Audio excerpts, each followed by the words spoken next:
Voilà, bonsoir à tous. On a l'habitude de commencer à l'heure et de finir à l'heure. Sinon, il y a beaucoup moins de métro après 20 heures. Voilà. Donc, ce soir, comme annoncé, Saint-Exupéry. Donc, Saint-Exupéry, c'est un nom évidemment composé. Il y avait un étudiant qui devait commenter cette pensée de Sainte-Beuve. Le plus souvent, nous ne jugeons pas les autres, mais nous jugeons nos propres facultés dans les autres. Et il avait écrit une dissertation en disant « Je pense que la Sainte a raison ».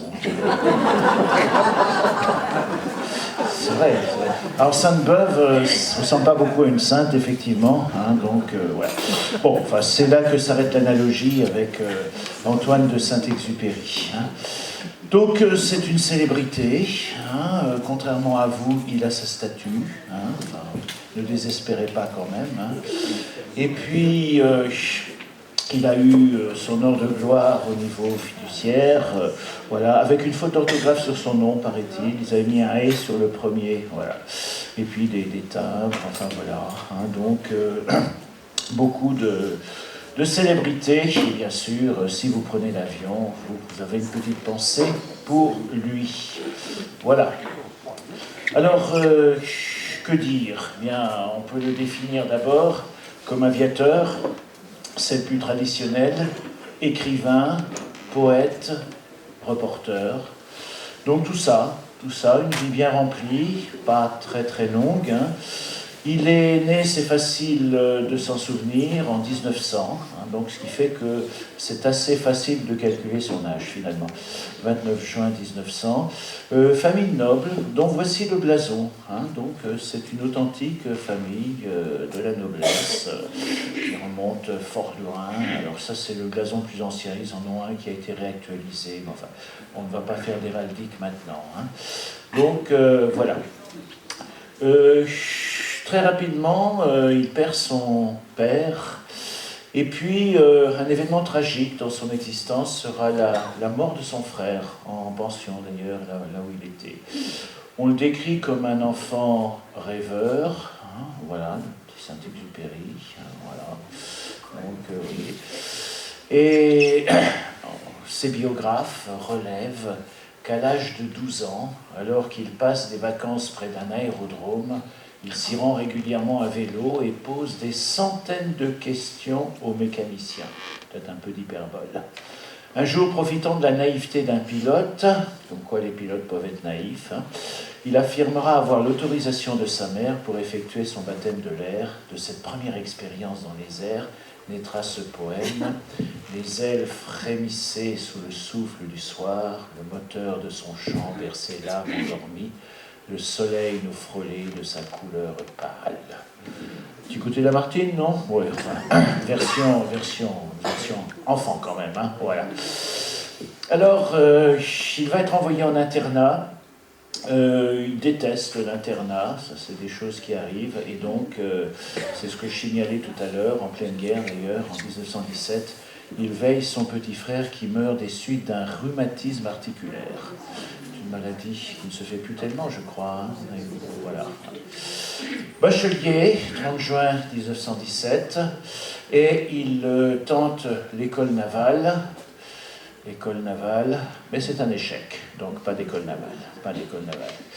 Alors il va bien hésiter un peu sur son avenir, du côté des beaux-arts, bon, oui, des beaux-arts, du côté de l'architecture, bon aussi, et puis finalement, c'est le service militaire qui va lui donner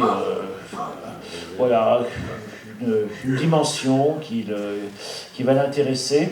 En 1921, durant son service militaire, il devient mécanicien dans un régiment d'aviation. Il en profite pour prendre des cours de pilotage, donc ce petit rêve qu'il avait eu comme enfant à côté du terrain. De cette expérience de plusieurs mois, il en gardera le surnom de Pique la Lune, car notre homme est parfois trop distrait. Alors j'ai regardé sur Internet l'interview d'un de ses descendants qui disait « Il n'aurait peut-être pas fait un très bon pilote de 747 ». Mais c'était un excellent pilote de l'époque, parce qu'il fallait improviser, et ça, il savait très bien le faire. Hein. Mais une fois en l'air, eh bien, il était, paraît-il, un peu riveur. Il a quand même eu un certain nombre d'accidents d'avion. Alors, les détracteurs vont dire que c'est une façon de penser qu'il était un mauvais pilote. D'autres disent, mais non, c'est normal. À cette époque-là, les accidents étaient fréquents, etc. Alors, il va se rapprocher de la compagnie Latécoère et participer à la saga, qui est devenue homérique, de l'aéropostale avec Mermoz, Saint-Exupéry, Guillaumet, tour de personnages emblématiques qui n'ont pas simplement leur effigie sur des timbres-poste, mais qui ont forcé l'admiration de leurs contemporains et peut-être la nôtre aussi. Donc des escales au Sénégal, avec des avions qui étaient assez précaires quand même, et puis l'Amérique du Sud, et notamment le survol de la Cordillère des Andes, avec des avions qui ne pouvaient pas atteindre normalement l'altitude des plus hauts, enfin des cols par lesquels ils devaient passer. Donc vous voyez, c'est assez sportif.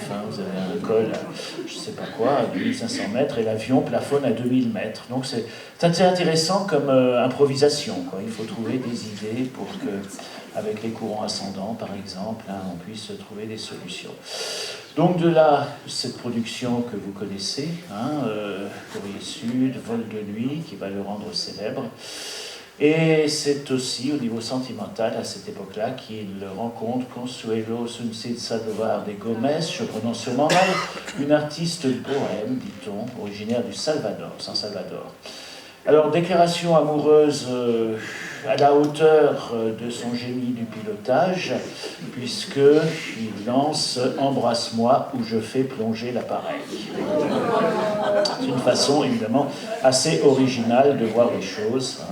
Et donc, elle n'a pas d'autre choix, disent ses biographes, que de l'embrasser. Voilà. Dans l'avion, quand même. C'était quand même pas des cabines d'Air France. Et une fois l'avion au sol, il la demande au mariage. Elle deviendra son épouse et aussi sa muse. Voilà, elle est derrière. Bien peu de temps après son retour en France, il se consacre à l'écriture, devient reporter pour Paris Soir, voyage au Vietnam, en Russie, en Espagne. Et puis en 1935, c'est un épisode qui est connu et qui lui vaudra d'ailleurs un des paragraphes sans doute les plus beaux, peut-être pas le plus beau, mais parmi les plus célèbres. 1935, donc, un crash dans le désert avec, pour toute boisson, une orange. Ils sont deux. Donc, voilà. Et ils sont à 1000 lieues de... Voilà. Donc Saint-Exupéry, c'est son 4e accident quand même. Atterrissage forcé, 200 km avant le Caire, au plein désert. Premier jour, il fait 60 km dans le sable, puis revient auprès de l'avion où son camarade Prévost attend dans l'espoir d'être aperçu par un autre avion. En arrivant, il est victime d'un mirage, croyant voir auprès de son ami des Arabes, enfin des Bédouins. Prévost devra le décevoir, il n'y a personne, et Saint-Exupéry de dire « Sans doute cette fois, je vais pleurer ». Alors finalement, ils sont aperçus par les hommes du désert qui leur offrent de l'eau. Et là, c'est une expérience qui va beaucoup le marquer, qu'on retrouvera, vous vous en doutez un petit peu, dans Le Petit Prince.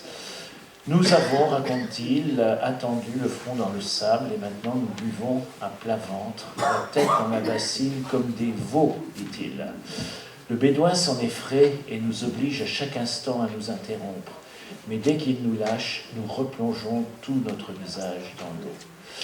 Alors, très beau texte, qui, du coup, et c'est bien Saint-Exupéry qui va faire de chacune de ces expériences une occasion de méditation. Une méditation pas simplement poétique, mais avec une interrogation sur l'essentiel, une interrogation sur ce qui fait véritablement, donne du sens à l'existence humaine. L'eau. Eau, tu n'as ni goût, ni couleur, ni arôme. On ne peut pas te définir. On te goûte sans te connaître. Tu n'es pas nécessaire à la vie. Tu es la vie. Tu nous pénètres d'un plaisir qui ne s'explique point par les sens. Avec toi, rentrent en nous tous les pouvoirs auxquels nous avions renoncé. Par ta grâce, s'ouvrent en nous toutes les sources taries de notre cœur. Tu es la plus grande richesse qui soit au monde, et tu es aussi la plus délicate, toi si pure au ventre de la terre. On peut mourir sur une source d'eau magnésienne. On peut mourir à 2 pas d'un lac salé. On peut mourir malgré 2 litres de rosée qui retiennent en suspens quelques sels. Tu n'acceptes point de mélange, tu ne supportes point d'altération, tu es une ombrageuse divinité. Mais tu répands en nous un bonheur infiniment simple. Voilà, par ta grâce s'ouvrent en nous toutes les sources taries de notre cœur. Quelque chose de magnifique qui m'a fait penser un peu, je récupère un peu, mais à quelque chose de baptismal peut-être, surtout qu'effectivement on a là cette contribution au champ de la création dans ce qu'il a de plus spirituel. On peut penser également à François d'Assise, loué sois-tu mon Seigneur pour ce eau, laquelle est très utile, très précieuse et très chaste. Quelquefois on s'arrête juste à utile, je ne sais pas pourquoi. Voilà, j'ai rajouté jusqu'à la fin. Voilà. Alors, c'est vrai que bien, on va retrouver ça dans Le Petit Prince, mais avec une connotation. J'avais eu comme élève à faire une disserte de 4 heures en philo sur ce passage, je me rappelle, on m'avait demandé ça. Bonjour, dit le petit prince. Bonjour, dit le marchand. C'était un marchand de pilules perfectionnées qui apaise la soif. On en avale 1 par semaine et l'on n'éprouve plus le besoin de boire.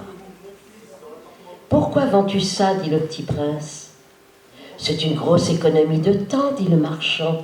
Les experts ont fait des calculs. On épargne 53 minutes par semaine. Et que fait-on des 53 minutes ? On en fait ce que l'on veut. Moi, se dit le petit prince, si j'avais 53 minutes à dépenser, je marcherais tout doucement vers une fontaine. Je marcherai tout doucement vers une fontaine. Alors peut-être on atteint très vite cette dimension spirituelle assez essentielle. Est-ce qu'on ne va pas vers un monde où on n'a plus soif ? Un monde qui n'est plus marqué par le désir parce que la mécanisation, les temps modernes, comme dirait Charlie Chaplin, répondent à toutes nos soifs ou même les anticipent. Or, effectivement, toute la spiritualité biblique est fondée sur la faim et la soif, sur le désir.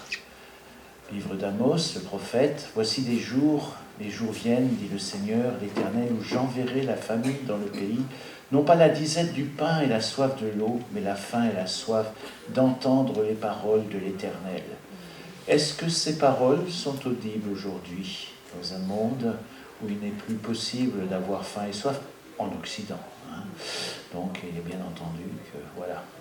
Eh bien, c'est essentiel, c'est-à-dire qu'au fond, tout de suite, la soif n'est pas simplement la réalisation de fonctions vitales, mais une quête de l'essentiel. Alors, à partir de 1932, Saint-Exupéry se consacre au journalisme, au raid aérien. Il entreprend de grands reportages qui nourriront sa réflexion sur les valeurs humanistes, précisément, notamment dans un de ses chefs-d'œuvre, Terre des Hommes.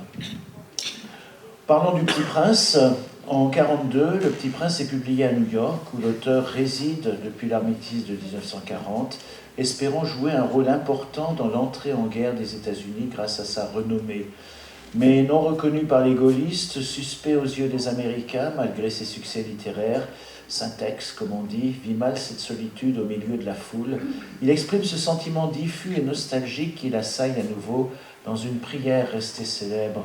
« Ayez pitié de moi, Seigneur, car ma solitude me pèse. Il n'est rien que j'attende. Me voici dans cette chambre où rien ne me parle, et cependant ce ne sont point des présences que je sollicite, me découvrant plus perdu encore si je m'enfonce dans la foule. » Alors après avoir repris le combat aux côtés des Alliés en 1943 en Afrique du Nord, Antoine de Saint-Exupéry s'abîmera en mer Méditerranée, comme son ami Guillaumet, sans aucun témoin, le 31 juillet 1944. Donc avec ce genre d'appareil, Lightning américain. Donc, et semble-t-il, c'est un peu controversé, les historiens ne sont pas tous d'accord, mais donc il y a un pilote allemand qui revendique d'avoir abattu cet appareil, et il se trouve que ce pilote était un admirateur de Saint-Exupéry, et qu'il dira à quel point il a regretté, parce qu'il a su plus tard que c'était Saint-Exupéry qui l'avait abattu. Il en a été désolé. Éric Emmanuel Schmitt en a fait d'ailleurs le titre d'une de ses nouvelles. Voilà. Voilà. Et semble-t-il, on a retrouvé sa gourmette de façon assez étonnante, voilà, assez récemment. Voilà, Antoine de Saint-Exupéry. Alors, quelques phrases, on commencera par Le Petit Prince, bien sûr, et puis on ira aussi vers des ouvrages plus narratifs et surtout plus philosophiques. Ce n'est qu'avec le cœur que l'on peut voir à juste titre, ce qui est essentiel est invisible pour les yeux. Alors, c'est un reporter qui avait demandé à Saint-Exupéry comment le Petit Prince était rentré dans sa vie. Il a dit qu'un jour qu'il méprisait ce qu'il pensait être une feuille blanche, une silhouette enfantine. Je lui ai demandé qui il était, a déclaré Saint-Ex, je suis le Petit Prince, fut sa réponse. Dialogue avec, un petit griffouillis, un soir d'ennui aux États-Unis, à un moment où il était assez mal. Et cet ouvrage a été traduit en 270 langues et dialectes, le livre le plus vendu au monde et le plus traduit après la Bible. Donc, en 1943, peu de temps après l'apparition du livre, Saint-Exupéry, 43 ans, range ses manuscrits, ses dessins du Petit Prince, car il a fait les illustrations lui-même, comme vous le savez, dans un sac en papier. Il tendit à une amie, Sylvia Hamilton. « J'aimerais te donner quelque chose de splendide, lui dit-il, mais c'est tout ce que j'ai. » Puis il part pour Alger comme pilote militaire. Il ne revient jamais. Il avait 44 ans à sa mort. Détail biographique qui rend extrêmement poignant le fait que, perché sur sa petite planète, le Petit Prince a regardé le soleil se coucher 44 fois.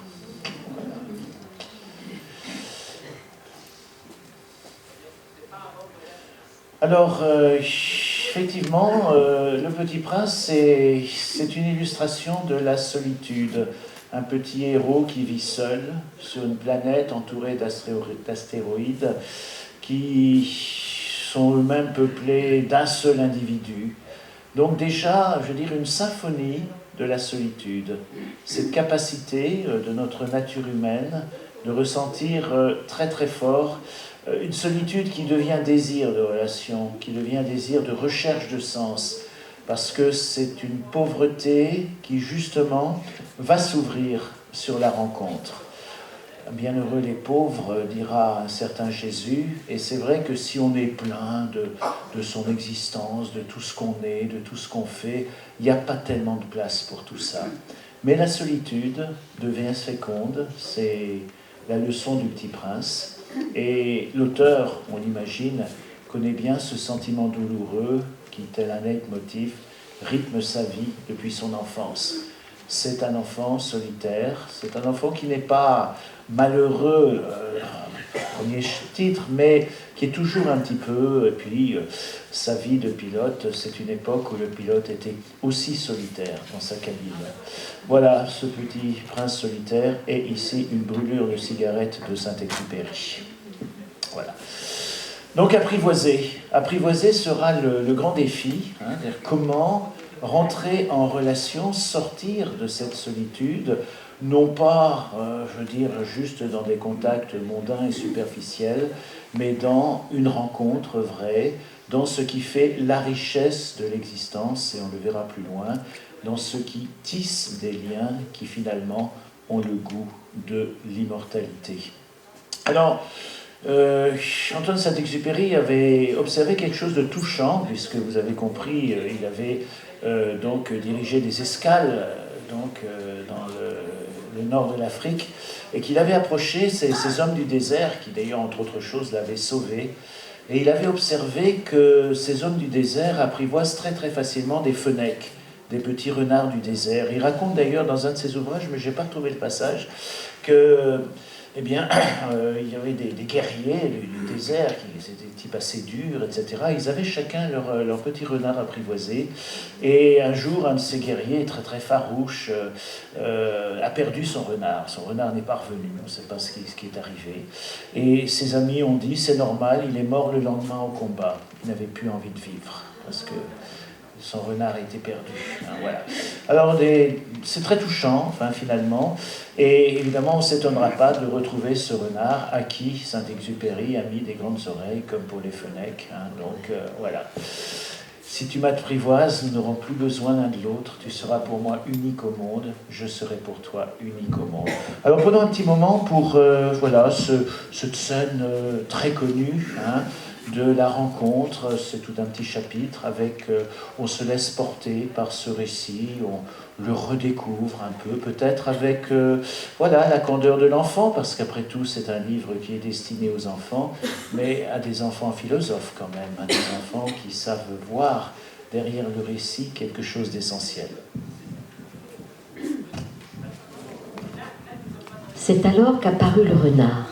« Bonjour, dit le renard. »« Bonjour, répondit poliment le petit prince, qui se retourna mais ne vit rien. »« Je suis là, dit la voix, sous le pommier. »« Qui es-tu, dit le petit prince, tu es bien joli. »« Je suis un renard, dit le renard. »« Viens jouer avec moi, lui proposa le petit prince, je suis tellement triste. »« Je ne puis pas jouer avec toi, dit le renard, je ne suis pas apprivoisé. »« Ah, pardon, fit le petit prince, mais... » Après réflexion, il ajouta « Qu'est-ce que signifie apprivoiser ?»« Tu n'es pas d'ici, dit le renard.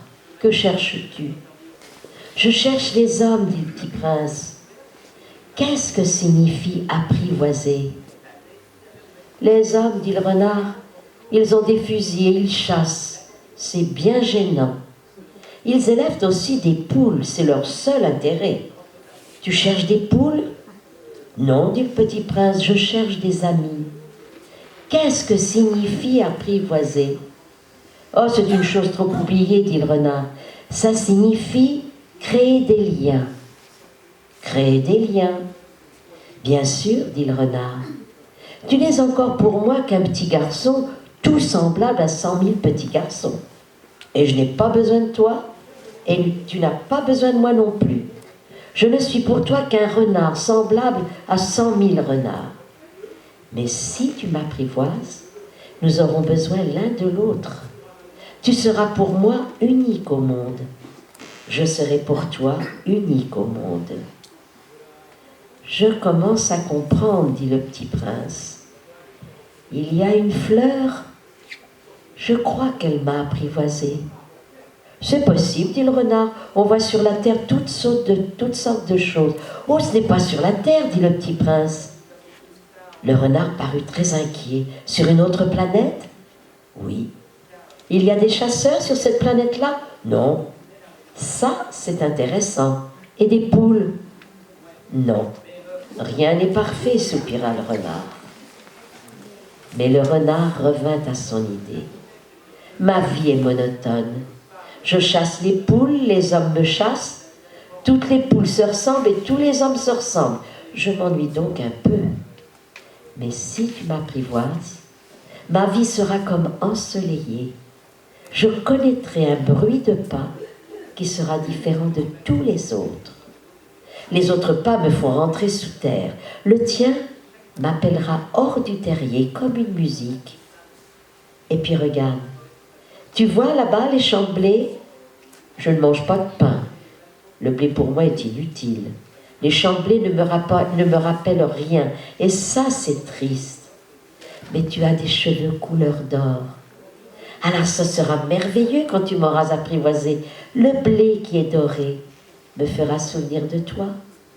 Et j'aimerais le bruit du vent dans le blé.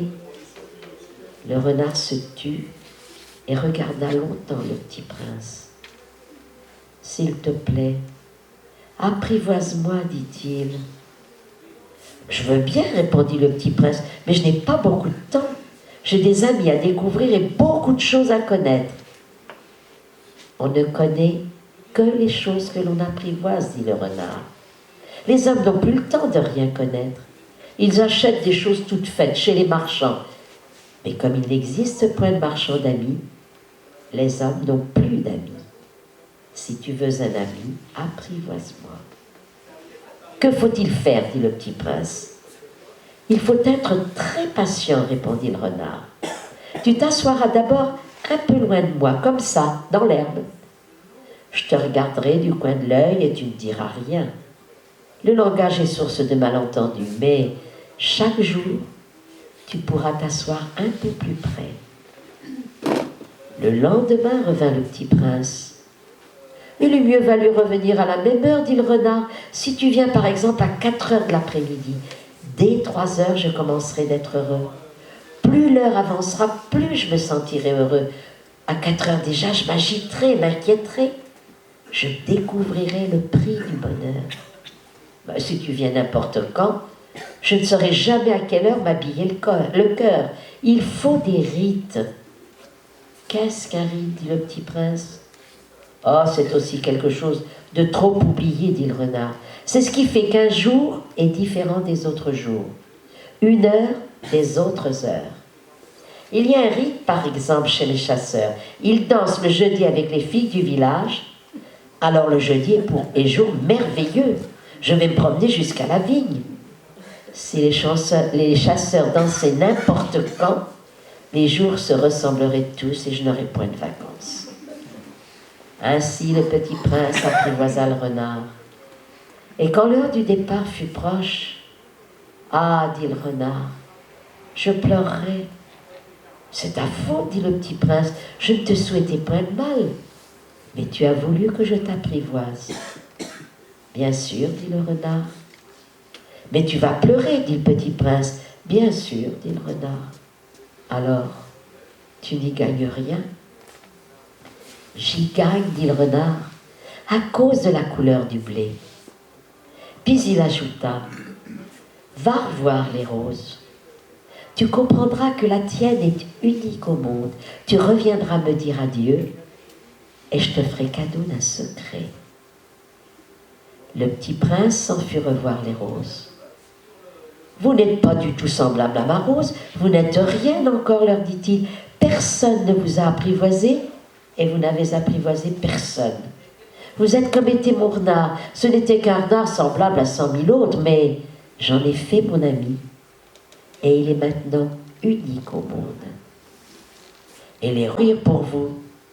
Bien sûr, ma rose à moi, un passant ordinaire croirait qu'elle vous ressemble, mais à elle seule, elle est plus importante que vous toutes, puisque c'est elle que j'ai arrosée, puisque c'est elle que j'ai mise sous globe, puisque c'est elle que j'ai abritée par le paravent, puisque c'est elle dont j'ai tué les chenilles, sauf les 2 ou 3 pour les papillons, puisque c'est elle que j'ai écouté se plaindre ou se vanter, ou même quelquefois se taire, puisque c'est ma rose. Et il revint vers le renard. Adieu, dit-il. Adieu, dit le renard. Voici mon secret. Il est tout simple. On ne voit bien qu'avec le cœur. L'essentiel est invisible pour les yeux. L'essentiel est invisible pour les yeux, répéta le petit prince afin de se souvenir. C'est le temps que tu as perdu pour ta rose qui fait ta rose si importante. C'est le temps que j'ai perdu pour ma rose, fit le petit prince, afin de se souvenir. Et les hommes ont oublié cette vérité, dit le renard. Mais tu ne dois pas l'oublier. Tu deviens responsable pour toujours de ce que tu as apprivoisé. Tu es responsable de ta rose. Je suis responsable de ma rose, répéta le petit prince, afin de se souvenir.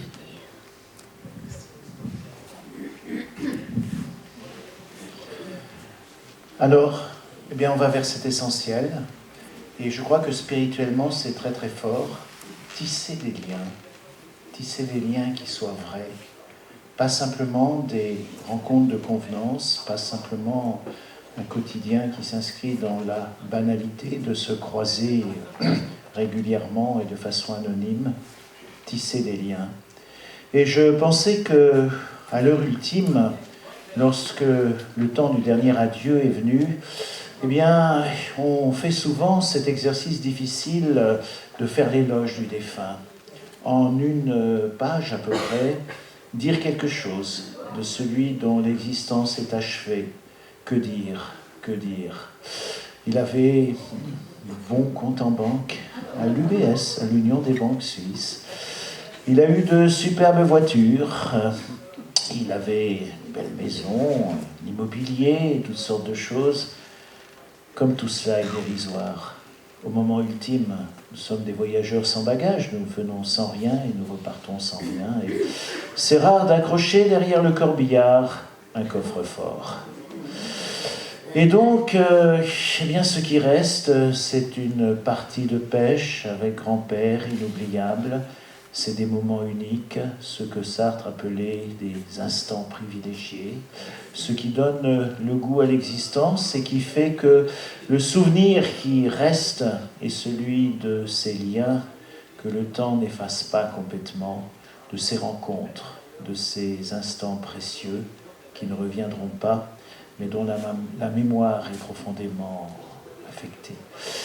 Bienheureux le pauvre, bienheureux celui qui ne s'encombre pas ni de lui-même, ni des apparences, et qui connaît finalement la vraie valeur des relations et des liens qui se tissent. Alors ce petit prince, eh bien, il est peut-être plus philosophe qu'on ne le pense. Bien sûr, il y a des voix qui n'aiment pas, et je me dois de le dire. Il y a des gens qui détestent le petit prince. Peut-on dire du mal du Petit Prince? Eh bien oui, même si l'ouvrage écoulé à des dizaines de millions d'exemplaires à travers le monde se classe régulièrement en tête des palmarès des lectures préférées des Français, parmi quelques critiques qui ont osé écorner le mythe, Jean-François Revel et Jean-Louis Bory, mais c'est bien de temps en temps de déboulonner les statues. Un crétinisme sous coq-pic qui prend des allures de sagesse. Une Saint-Sulpicerie douceâtre, les statues de Saint-Sulpice, vous savez, comme ça, là. Mêlant l'avion aux ailes d'ange et l'archange à hélice. Oh, c'est un bel effet de style, hein, c'est pas mal. Le seul mérite de Saint-Exupéry aurait été d'avoir révélé aux Français qu'une ânerie verbeuse devient profonde vérité philosophique si on la fait décoller du sol pour l'élever à 7000 pieds de haut. Voilà. Bon, je me suis rappelé aussi d'une petite phrase qui, voilà. Et oui, mais c'est bien, il faut que tout ça existe. Et ça serait dommage qu'il n'y ait pas eu ces détracteurs. Hein, c'est vrai, hein, donc il en faut. Hein. Voilà. Bien, ceci dit, revenons un petit peu à cette philosophie du Petit Prince. Hein. Tout commence avec un homme incompris qui exécute un dessein. Donc voilà, vous vous rappelez, Saint-Exupéry griffonne ce petit personnage sur un bout de papier. Cet homme se demande un peu ce que va être son devenir. Il est un peu dans la désillusion. Il voudrait, avec générosité, offrir ses services à sa patrie. On ne veut pas trop de lui, trop âgé pour être un pilote. Et puis on se méfie de lui. On ne sait pas très bien pourquoi d'ailleurs. Enfin, bon, les historiens ont sans doute des idées. Mais finalement, il se trouve en panne de vie, comme un aviateur en panne en plein désert. Et il devrait être au désespoir, sauf s'il parvient à transcender sa position de mortel, voué à un déterminisme tragique, afin de manifester sa liberté. Est-ce que tout ça a eu du sens, finalement? Eh bien, il y a un petit prince qui va sortir de ce dessein et qui va venir à sa rencontre et l'amener à méditer sur sa condition humaine et sur son devenir, avec ses limites, avec ses insuffisances, avec ses peurs, avec son insatisfaction, mais aussi son immense désir d'être humain. Saint-Exupéry nous invite au voyage vers de mystérieux astéroïdes. Quel message leurs habitants ont-ils à délivrer? Il y a de l'humour, c'est vrai, mais il y a aussi quelque chose de profond. Des petites scénettes qui nous offrent des rencontres symboliques, insolites, et sont l'occasion de méditation sur le genre humain, ses égarements, ses démesures, le roi, à l'humeur de réverbère, si méticuleux, etc.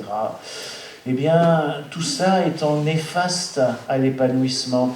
On peut vivre, comme le disait Blaise Pascal, le divertissement, non pas s'amuser, mais être tellement empreint de ce que l'on a à faire au quotidien que cela finit par éviter de penser.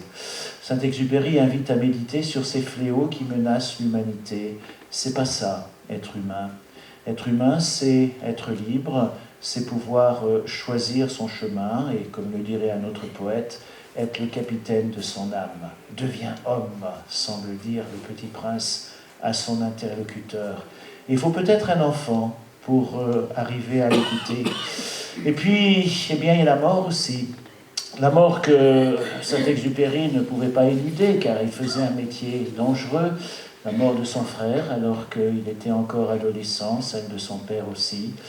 Mais nous avons tous aussi des noms de ceux qui sont partis. Philosopher, c'est apprendre à mourir, disait Michel Montaigne, mais ça, il avait pris l'idée avec Platon, en réalité. Donc on va rendre ça à Platon quand même. Voilà. Et méditer sur la mort, est-ce que c'est pas commencer de vivre pour renaître? Car le Petit Prince va parler de la mort. Et il n'hésite pas à en parler, même de façon métaphorique, et pourtant c'est un livre pour enfants. Voilà, vivre pour renaître à autre chose, à autre chose. Quand nous prenons conscience de notre rôle, même le plus effacé, alors seulement nous serons heureux, alors seulement nous pourrons vivre en paix et mourir en paix, car ce qui donne un sens à la vie donne un sens à la mort. Et savoir que l'on est mortel, ça peut soit inciter à pleurer, c'est vrai, et à se lamenter ou à éviter d'y penser, pour, encore une fois, comme le dit Blaise Pascal, aller vers le divertissement, ou au contraire, comme le dit Nietzsche, danser dans les chaînes.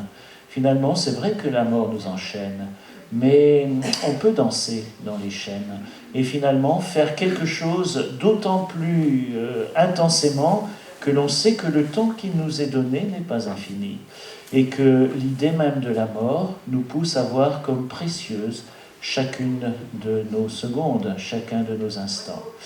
Voilà, quand tu regardes le ciel la nuit, puisque j'habiterai dans l'une d'elles, dit le Petit Prince, les étoiles, et puisque je rirai dans l'une d'elles, alors ce sera pour toi comme si riaient toutes les étoiles. Tu auras, toi, des étoiles qui savent rire. Alors, Saint-Exupéry ne demande pas simplement de regarder les étoiles, et il demande aussi d'habiter le monde, non pas comme une simple présence ou de simple présence, mais comme gardien de valeurs spirituelles en vue de façonner un nouveau monde axé sur l'essentiel, un univers réenchanté. Et on est à une époque, mais on l'est encore plus maintenant, où on a l'impression que la science, le progrès, la technique peuvent répondre à toutes nos aspirations. Et c'est vrai que l'épopée de l'aviation avait quelque chose d'exaltant, par ailleurs. Mais l'œuvre propose une philosophie de l'éveil, repenser l'objet de notre quête terrestre, s'initier à l'amitié, on l'a vu avec le renard, à l'amour, à la connaissance, à la rencontre, à ces liens essentiels qui, eux seuls, demeureront. Le Petit Prince s'avère être un personnage toujours en mouvement. C'est une chose qui frappe, il n'est jamais immobile. L'immobilisme est la voie de l'absurdité de la vie. Et c'est dommage, le meilleur moyen de stagner, c'est de rester derrière une idée fixe. Là, comme ça, on est sûr de ne pas bouger. Faisant le grand écart entre Blaise Pascal et Nietzsche, son message est porteur de sagesse du monde, invitant les humains au partage, à la solidarité, la fraternité. J'ai la religion du sauvetage, aimait dire l'écrivain. Et il pensait que ça n'était pas la religion chrétienne, mais moi j'ose prétendre que si. Donc voilà, ces œuvres. Alors, un petit passage de Vol de nuit.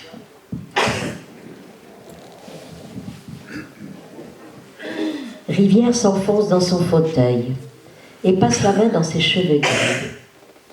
C'est le plus courageux de mes hommes. Ce qu'il a réussi ce soir-là est très beau, mais je le sauve de la peur. Puis comme une tentation de faiblesse lui revenait, pour se faire aimer, il suffit de plaindre. Je ne plains guère ou je le cache. J'aimerais bien pourtant m'entourer de l'amitié et de la douceur humaine. Un médecin, dans son métier, les rencontre, mais ce sont les événements que je sers. Il faut que je forge les hommes pour qu'ils servent. Comme je la sens bien, cette loi obscure, le soir dans mon bureau, devant les feuilles de route. Si je me laisse aller, si je laisse les événements bien réglés suivre leur cours, alors mystérieux naissent les incidents. Comme si ma volonté seule empêchait l'avion de se rompre en vol, ou la tempête de retarder le courrier en marche. Je suis surpris parfois de mon pouvoir. Il réfléchit encore. C'est peut-être clair. Ainsi la lutte perpétuelle du jardinier sur sa pelouse. Le poids de sa simple main repousse dans la terre, qui la prépare éternellement, la forêt primitive. Il pense au pilote. Je le sauve de la peur. Ce n'est pas lui que j'attaquais. C'est à travers lui cette résistance qui paralyse les hommes devant l'inconnu. Si je l'écoute, si je le plains, si je prends au sérieux son aventure, il croira revenir d'un pays de mystère. Et c'est du mystère seul que l'on a peur. Il faut qu'il n'y ait plus de mystère. Il faut que des hommes soient descendus dans ce puits sombre et en remontent et disent qu'ils n'ont rien rencontré. Il faut que cet homme descende au cœur le plus intime de la nuit, dans son épaisseur, et sans même cette petite lampe de mineur qui n'éclaire que les mains ou l'aile, mais écarte d'une largeur d'épaule l'inconnu. Voilà, c'est Adam de Rivière, chef d'escale, qui vient de reprendre l'un de ses pilotes qui avait fait demi-tour, et il pensait qu'il n'aurait pas dû faire demi-tour. Mais il savait, oui, c'est le plus courageux. Mais j'aime beaucoup cette phrase, la lutte perpétuelle du jardinier sur sa pelouse, le poids de sa simple main repousse dans la terre qui la prépare éternellement la forêt primitive. Vous savez, si vous faites du jardinage, pensez à ça. C'est très très beau, très très beau. Voilà, donc au fond c'est cette grandeur de la tâche humaine, etc. Je ne vais peut-être pas lire ce passage-là, j'avais été un petit peu ambitieux. Alors Saint-Exupéry fait partie de ces auteurs qui nous enseignent à être bons. Le contenu de ses œuvres est au bénéfice d'une âme humaine. Et on peut dire que l'Évangile m'y est caché, lui-même ne le revendique pas du tout, il ne s'estime pas, il s'estime agnostique, ayant perdu la foi. Mais on peut trouver sous sa plume des phrases qui ont véritablement le goût de l'Évangile. Être homme, c'est précisément être responsable. C'est aussi une phrase très connue. C'est connaître la honte en face d'une misère qui ne semblait pas dépendre de soi. C'est être fier d'une victoire que les camarades ont remportée. C'est sentir en posant sa pierre que l'on contribue à bâtir le monde. Et ça, c'est le genre de phrase quand on est adolescent qui, wow, on fait vibrer, n'est-ce pas? Enfin, voilà. Alors, finalement, les œuvres de miséricorde, oui, ça ne lui est pas du tout étranger. Dire au fond, il y a cette vocation en humanité de prendre soin des autres. De prendre soin des autres. Alors, il ne fait pas toutes les œuvres de miséricorde, bien sûr, mais c'est complètement dans son paysage. Et c'est vrai qu'à titre personnel, il ne se considère pas comme chrétien. À l'époque, tout le monde était catholique, plus ou moins, etc. Antoine de Saint-Exupéry n'a cessé de remettre sa foi en question, mais pour à chaque fois faire un pas de plus vers la lumière. Et ça, c'est peut-être aussi une belle définition de la foi, même si elle ne remplit pas les églises. Mais il y a peut-être beaucoup plus large aussi au niveau de la foi que simplement la pratique, contre laquelle je n'ai rien personnellement. Donc, que peut-on dire aux hommes pour qu'ils s'unissent et non pas se divisent? Le XXe siècle, disait Camus, c'est le siècle de la peur. Mais on est bien parti pour continuer, apparemment. Et donc, cette grande inquiétude d'Antoine de Saint-Exupéry, créer le navire, ce n'est point tisser l'étoile, forger les clous, lire les astres, mais bien donner le goût de la mer. Donner le goût de la mer, qui est, et à la lumière duquel ce goût, il n'est plus rien qui soit contradictoire, mais communauté dans l'amour. Si on pouvait partager des choses comme ça pour notre monde. Alors c'est vrai qu'il semble qu'il y ait un différend entre Saint-Ex et Jésus-Christ. Pour Antoine de Saint-Exupéry, c'est peut-être une approche assez rationnelle, quoiqu'il fut très poète. Il était gêné par les données historiques de l'écriture des évangiles. Est-ce que tout ça c'est vrai? Un certain Jacques Brel chantera « Dites si c'était vrai ». Si c'était vrai. Donc voilà, mais c'est bien aussi de mettre sa foi à l'épreuve de ses doutes et de ses questionnements. La foi du charbonnier, c'est excellent pour les charbonniers, mais il y en a assez peu de nos jours, des charbonniers. Et donc, il était dans ces questionnements-là, et notamment, peut-être intellectuellement, mais si on avait des preuves absolues de la résurrection de Jésus, est-ce qu'il sera encore nécessaire d'avoir la foi? Ce serait juste une certitude scientifique, n'est-ce pas? Voilà. Mais en même temps, et c'est contradictoire et c'est assez fréquent, parce que c'est toujours intéressant de voir de quel Dieu sont athées les gens qui se disent athées. En même temps, il affirme très clairement, dans Écrits de guerre, il faut servir l'idée chrétienne du Verbe qui se fait chair. Ah, peut-être pas dire mieux, donc là, c'est une profession de foi. Et donc, il a bien saisi que la religion chrétienne n'était pas d'abord un dogme, une morale, mais une religion de l'incarnation. Un Dieu qui se fait humain et qui revendique que l'essentiel de l'existence humaine, ce sont les liens qui se tissent. En s'écartant de la foi de son enfance, il a laissé se déliter l'espérance et ne s'en console pas, ou du moins il s'en console un peu avec le Petit Prince, et c'est très beau. Mais c'est vrai que c'est quelqu'un qui a toujours cherché l'espérance. Il n'avait pas la foi, en tout cas la foi de son enfance, mais c'était un chercheur, et être chercheur, c'est aussi, à mon avis, une façon d'exprimer sa foi. Jean Rostand, scientifique et athée, disait « Ceux qui croient en Dieu pensent-ils aussi souvent à lui que nous, qui n'y croyons pas, pensons à son absence ?» J'aime bien, voilà. Un mystique à l'état sauvage, c'est peut-être comme ça qu'on peut le définir, mais il y a de la beauté dans les prairies sauvages. Un chercheur d'absolu, sûrement, il récoltait de nombreuses intuitions dans les diverses traditions monothéistes. En toute dogmatique, c'est pas bien, mais pourquoi pas, après tout, la recherche humaine va vers le chemin qui est propre à chacun. Et une des grandes souffrances de Saint-Ex fut que l'élan religieux soit mis de côté en France et dans tout l'Occident. Ce qui est paradoxal, enfin, c'est pas du tout un athée ou un agnostique qui dit, voilà, je crois qu'on a complètement dépassé maintenant le temps de la religion et de la croyance. Pas du tout. J'ai l'impression que nous marchons vers les temps les plus noirs du monde. Il faut peut-être se rappeler, pour ceux qui pensent que la religion est un facteur de division, de meurtre, de haine, etc., que les deux systèmes qui ont fait le plus de morts au XXe siècle sont le nazisme et le communisme stalinien, qui se revendiquaient farouchement athées.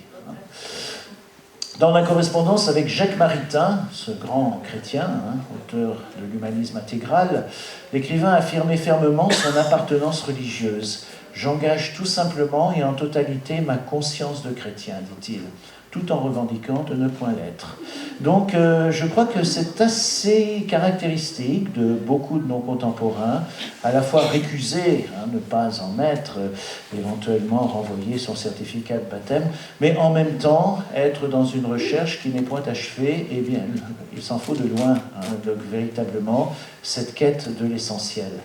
À travers ses ouvrages, Saint-Exupéry s'adresse aux personnes qui sont aux frontières de l'Église, dit un religieux qui se trouve être orthodoxe, aux périphéries, comme dirait le pape François, et les aide à découvrir la vie spirituelle, l'importance de la méditation et de la vie intérieure. Dans Citadelle, il écrit « À la tête de ma cité utopique, j'installerai des poètes et des prêtres. Ils feront s'épanouir le cœur des hommes. » Voilà, je ne sais pas si c'est une bonne idée d'élire des poètes et des prêtres, mais on voit ce que ça veut dire. Et encore, celui-là qui aime tous les hommes à travers Dieu aime infiniment plus chacun que celui qui n'en aime qu'un seul et étend à son complice le chant misérable de sa personne. Très gentil, voilà. Mais c'est dit. Et finalement, on peut se dire, c'est dans l'Évangile que je paraphrase ici, Dieu a peut-être plus d'un tour dans son cœur et plus d'une seule demeure dans sa maison. Il y a beaucoup de demeures dans la maison de mon Père, dit l'Évangile. Voilà.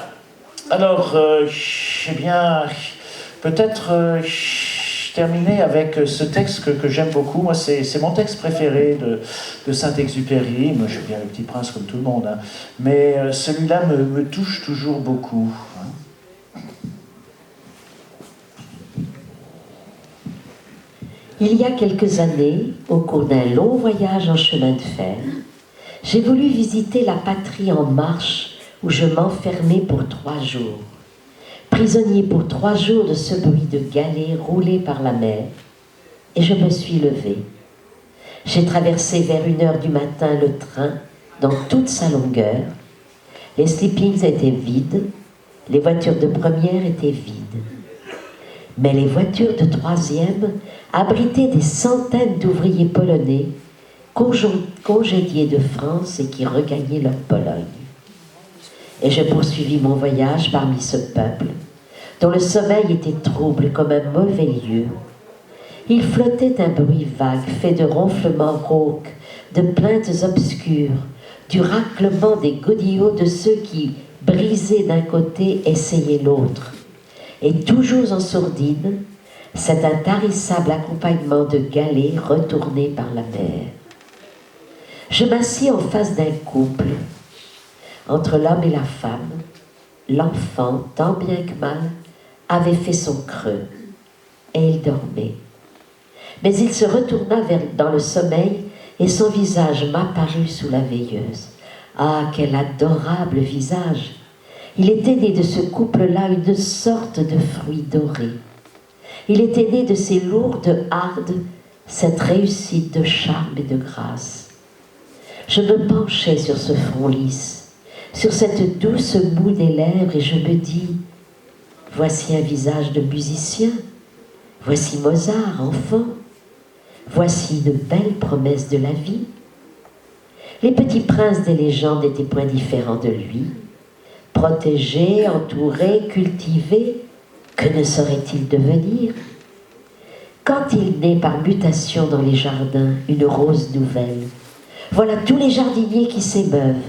On isole la rose, on cultive la rose, on la favorise.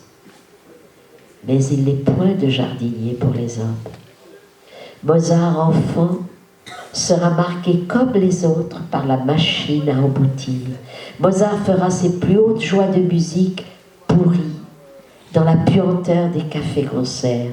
Mozart est condamné. Et je regagnais mon wagon. Je me disais, ces gens ne souffrent guère de leur sort.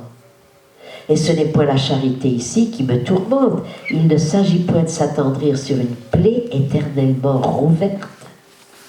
Ceux qui la portent ne la sentent pas. C'est quelque chose comme l'espèce humaine et non l'individu qui est blessé ici, qui est lésé. Je ne crois guère à la pitié. Ce qui me tourmente, c'est le point de vue du jardinier. Ce qui me tourmente, ce n'est point cette misère, dans laquelle, après tout, on s'installe aussi bien que dans la paresse. Ce qui me tourmente, les soupes populaires ne le guérissent point. Ce qui me tourmente, ce ne sont ni ces creux, ni ces bosses, ni cette laideur. C'est un peu dans chacun de ces hommes, Mozart assassiné.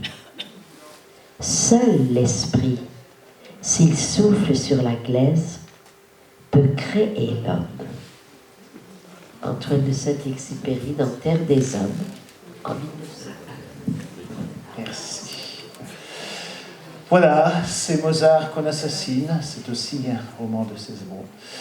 Voilà, Saint-Exupéry qui disait « Je découvre avec mélancolie, mais c'est peut-être une mélancolie féconde, que mon égoïsme n'est pas si grand, puisque j'ai donné à autrui le pouvoir de me faire de la peine. » Je trouve que c'est une très belle définition, d'une très grande lucidité et d'une très grande humilité aussi. Mozart assassiné, et un petit enfant réfugié, noyé sur les plages italiennes. Voilà, est-ce que c'est pas une part très précieuse des évangiles que l'exigence d'amour pour le prochain est indissociable de l'amour de Dieu pour l'homme? Je t'enseignerai l'amour par l'exercice de la prière, écrit Saint-Exupéry. Il ajoute, nous avons perdu l'héritage, nous avons aussi perdu l'homme. Il en est désespéré, il avait compris que le plus grand malheur de notre époque est d'avoir évacué la dimension spirituelle, le nœud divin qui noue les choses. Je n'ai jamais rien lu sur la notion de sacrifice qui soit aussi convaincant, c'est un biographe qui dit ça, que son discours aux jeunes Américains en 1941. Votre fraternité, vous la trouverez qu'en plus vaste que vous. On n'est pas frères tout court. Les hommes ont soif de se retrouver un lien, de se trouver un lien. L'orgueil de la civilisation chrétienne dont nous sommes issus est que tous, croyants et incroyants, nous faisons nôtre et de chercher ce lien dans l'universel. Donc peut-être ne suffit-il pas de graver le mot fraternité sur le tympan des mairies. Son tourment majeur, sa quête insatiable de Dieu, eh bien, l'a toujours taraudé finalement. Apparaît, Seigneur, car tout est dur lorsque l'on perd le goût de Dieu. Si ce n'est pas une prière, je suis plus prêtre. Voilà. Son message n'en a pas moins un contenu christique, la religion du sauvetage. Ainsi, dans Pilote de guerre, ma civilisation héritière de Dieu a fait les hommes égaux, frères. Elle a fait de la charité don à l'homme. Elle a fait chacun responsable de tous les hommes. Voilà, eh bien nous laissons le petit prince partir vers les étoiles.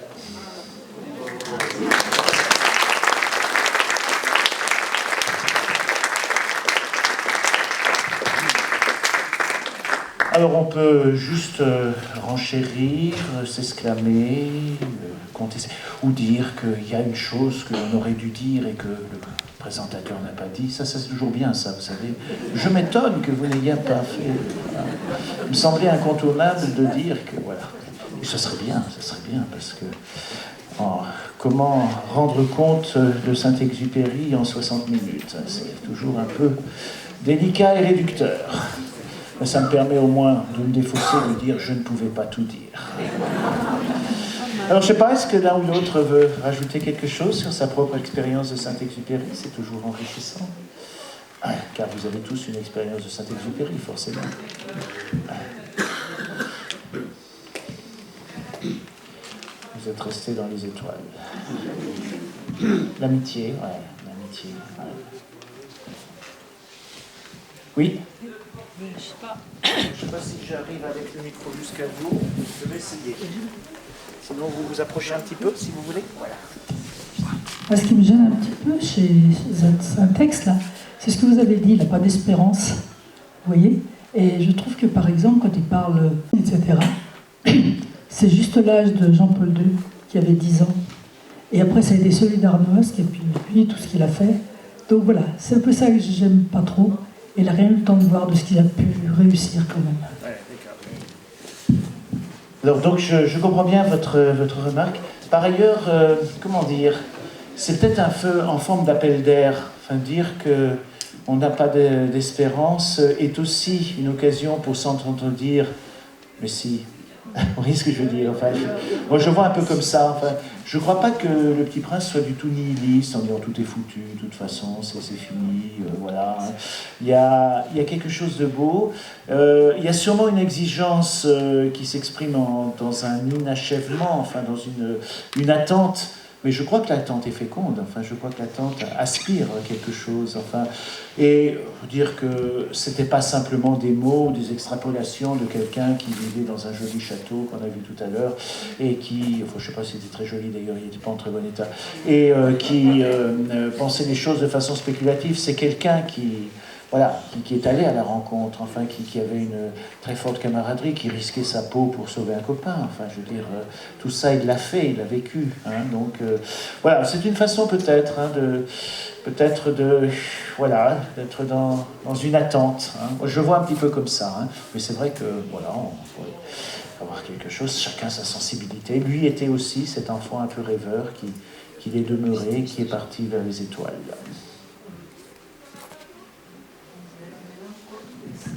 Je ressens une mélancolie aussi dans son... Oui, j'entends bien. Hein.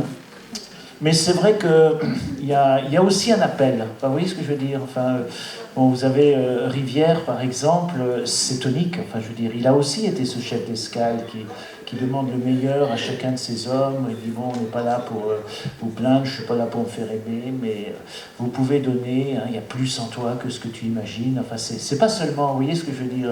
C'est pas seulement une espèce de spleen romantique un petit peu primaire, hein. Il y a dans peut-être cette mélancolie quelque chose que je trouve tonique, mais bon, chacun le voit comme il veut, hein, bien sûr.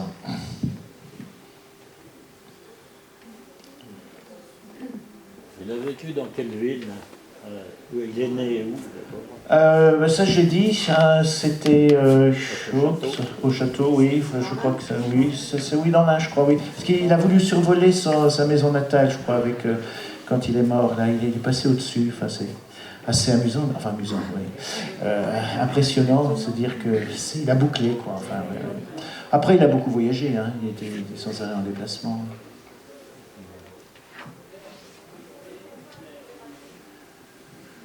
Bon, alors vous allez relire Le Petit Prince, peut-être?